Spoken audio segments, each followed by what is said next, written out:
Real-Time 1960s presents Evening Report, a complete roundup of today's news with Joe Rubenstein.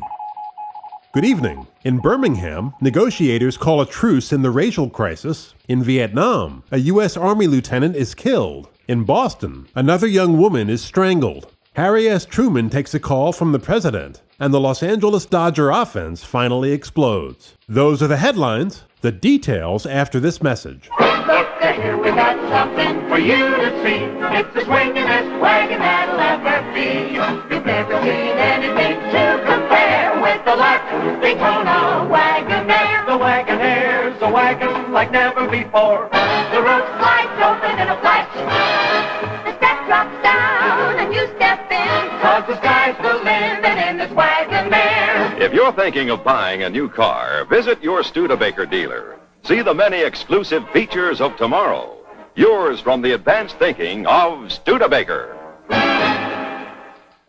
In Birmingham, Alabama today, white and Negro negotiators reached a tentative agreement on several major issues. As a result, demonstrations were halted. However, Dr. Martin Luther King said tonight, if a settlement has not been finalized by 11 a.m. tomorrow, the marches will resume. Dr. King and other Negro leaders seek the following: integration of lunch counters in downtown stores, hiring more Negro employees in local stores and industries, dropping all charges against demonstrators, a biracial committee that would set a timetable for integration of city schools, the reopening of parks closed after a federal court ordered their integration, and the hiring of additional Negro city employees, including policemen. This week, Dr. King spoke of the importance of Birmingham in the civil rights struggle. Well, Birmingham is a symbol of hardcore resistance to integration.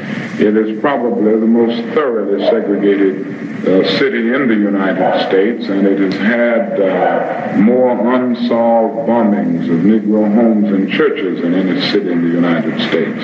And the injustices inflicted upon Negroes are notorious realities. Consequently, I have the feeling that if we can get a breakthrough in Birmingham and really break down the walls of segregation, it will demonstrate to the whole South, at least the hardcore South, that it can no longer resist integration. And I think everybody will find themselves going along with it if we can get a breakthrough in Birmingham. Reverend Fred Shuttlesworth, an associate of Dr. King's, was injured yesterday when demonstrations in Birmingham turned violent. He was struck by water streaming from a high-pressure hose and hurled against the side of a church.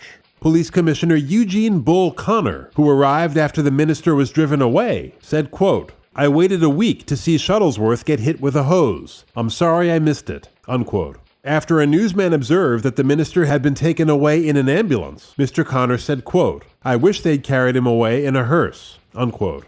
He said several policemen had been injured during yesterday's demonstration, adding, quote, "We've just started to fight if that's what they want. We were trying to be nice to them, but they won't let us be nice," unquote. This week, Mr. Connor addressed a Citizens Council meeting outside of Birmingham, where he advocated segregation and assured his audience that he and Governor George Wallace had the Birmingham situation well in hand. You can never whip these birds if you don't keep you and them separate. You've got to keep the white and the black separate. Let the law enforcement agencies, that's what you've got them hired for. And the governor of the state of Alabama handle this thing. Now, George asked me to ask you to do that. Do him one favor. Tell your friends when you leave here between now and Tuesday, don't go up there. Leave it alone. They're going to handle this situation. Just leave it alone. You know, those Kennedys up there in Washington, that little old Bobby Sox and his brother, the president, they'd give anything in the world if we had some trouble here. If we don't have any trouble, we can beat them at your own game.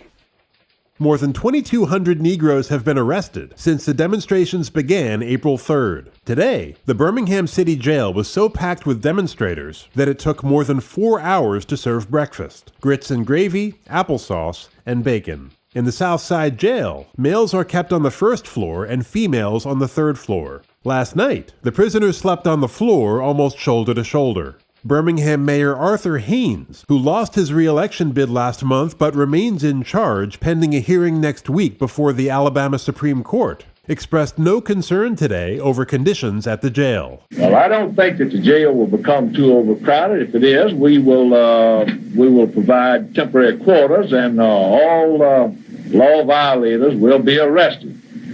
This has been our policy down here for 100 years, and we intend to continue it.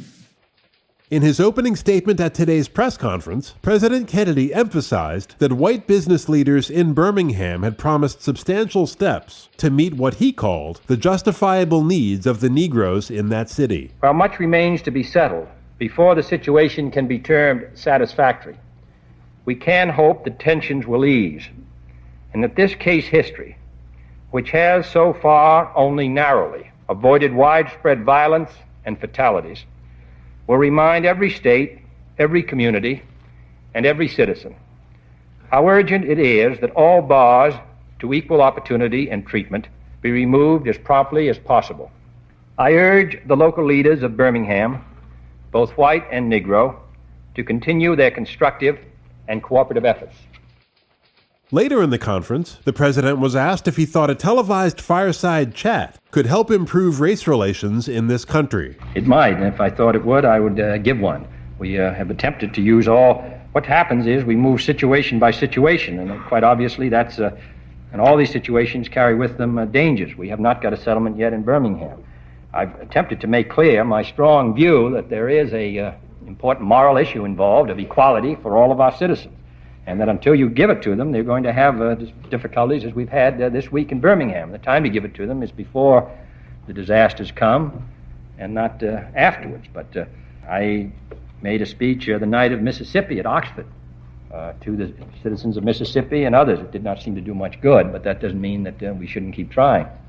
Finally, Mr. Kennedy was asked about a pledge made by Governor Wallace to physically bar the entrance of 2 Negro students who wished to attend the University of Alabama this summer. In 1954, the U.S. Supreme Court ruled that racial segregation in public schools was unconstitutional. Well, we would hope that the decision of the court would be carried out in this is our continual view, in a way that maintains law and order. This, of course, does involve the federal government, because it's a federal statute, but we would hope that all people would follow the dictates of the court, whether they agree with them or not, and that the law and order would be maintained by the local authorities, and that all those who have a responsibility under any local or state constitution for the maintenance of law and order would meet their responsibility. This is a matter, of course, as I said, that does involve the federal government.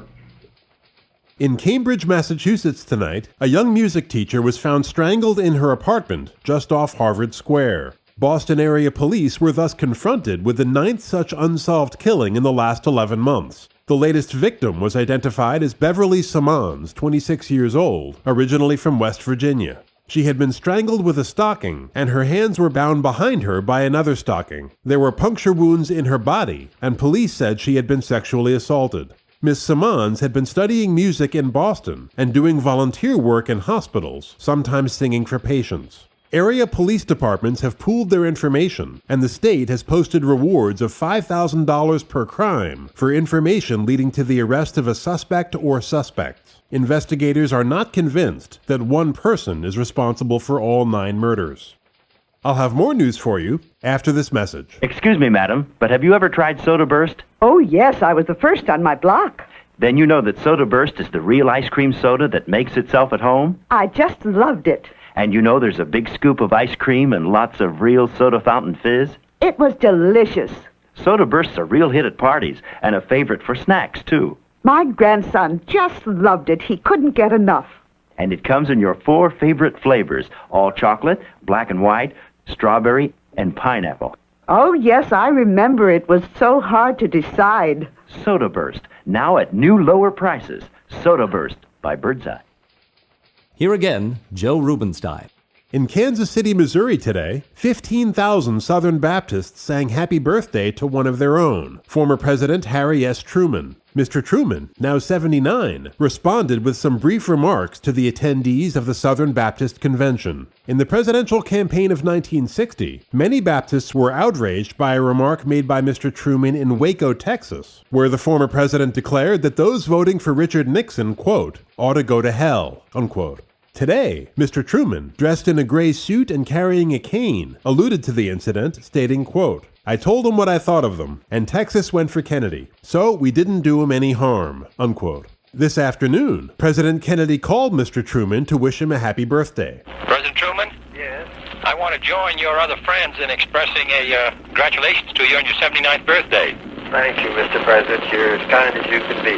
Well, I must say that I share the view that the country that you can't be 79 as you can outwalk Bobby and outtalk you, but I think that we can look. I think we can look for a lot more good years. We'll see you soon, I hope. Thank you. All right. Bye-bye. In South Vietnam today, communist guerrillas ambushed a U.S. Army lieutenant near Saigon and killed him and 2 South Vietnamese companions. The communists blew the Americans' jeep off the road with a grenade and then shot the wounded men. A South Vietnamese military patrol found the bodies. The lieutenant, 26-year-old Parker Kramer of Wonton, New York, was the 73rd American killed in the war in South Vietnam since 1961. In related news, Assistant Secretary of Defense Arthur Sylvester said today that, quote, "the corner definitely has been turned," unquote, toward victory in South Vietnam. He said Defense Department officials are hopeful that the 12,000-man U.S. force there can be reduced in 1 to 3 years. At today's press conference, President Kennedy was asked if he favored a statue in the U.S. honoring Sir Winston Churchill. Mr. Kennedy replied that he felt honorary citizenship, conferred on Sir Winston last month, was an adequate gesture. His questioner, however, reporter May Craig, persisted. In the most prominent park in London, Grosvenor Square, with which you are familiar, there is a statue of President Franklin D. Roosevelt. Americans who go to London always go there, and every time there's Britishers laying little tributes and wreaths, and it seems to me we ought to have one of him here. Well, he's still very much with us, and I think we ought to we ought to lay our wreaths at his feet. Mr. Kennedy also rejected a separate suggestion by Congressman Walter Bering, Democrat of Nevada, who declared earlier this week that President Kennedy had been poorly served by several advisors. Back on the subject of presidential advisors, Congressman Bering of Nevada, a Democrat, says you would do much better if you got rid of some of yours. And he names Bowles, Ball, Bell, Bunch, and Sylvester. Well, he has a fondness for alliteration and for bees. And I would not add Congressman Bering to that list, but as I have a high regard for him and for the gentleman that he named. But congressmen are always advising presidents to get rid of presidential advisors. That's one of the most constant threads that runs through American history. And presidents ordinarily do not pay attention, and nor do they in this case. Thank you. Sports, right after this. When the look on the face is happy, the name on the bottle must be Heinz Ketchup, the red magic that puts more fun into everyday eating.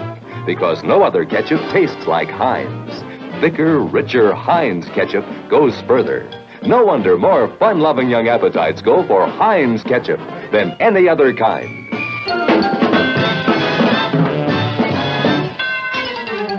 Heinz.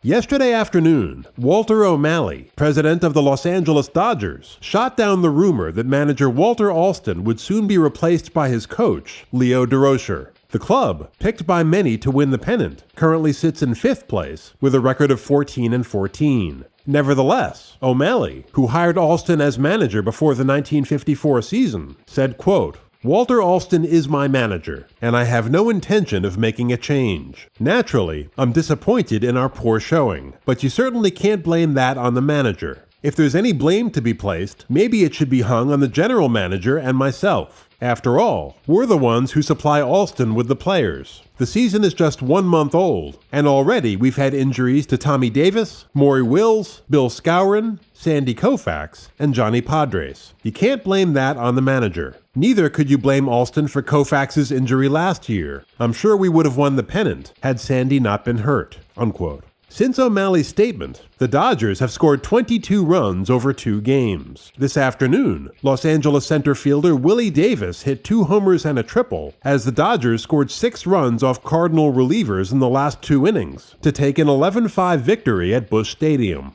Last night, LA scored an 11-1 victory over St. Louis as Koufax, sidelined by a shoulder injury 2 weeks ago, made a successful return to the mound. And finally tonight, a former Brooklyn Dodger made news this week when Jackie Robinson announced he will participate in anti-segregation demonstrations in Birmingham next week. Mr. Robinson, who retired from baseball in 1956 and is now an executive with the Chock-full of Nuts restaurant chain, made the announcement at a New York meeting to raise funds to back the integrationist movement in the South. The former National League MVP said, quote, "I'm going down to Birmingham myself. I don't like to be bitten by dogs because I'm a coward. I don't like to go to jail either because, as I say, I'm a coward. But we have got to show Martin Luther King that we are behind him," unquote. Mr. Robinson, who broke baseball's color line when he entered the major leagues in 1947, will leave for Birmingham Monday night. He will be joined by former heavyweight champion Floyd Patterson. And that, for this evening, completes our look at the latest news on this Wednesday, May 8th, 1963. Thank you for joining us, and have a great day tomorrow. This has been your Evening Report, a roundup of the latest news with Joe Rubenstein.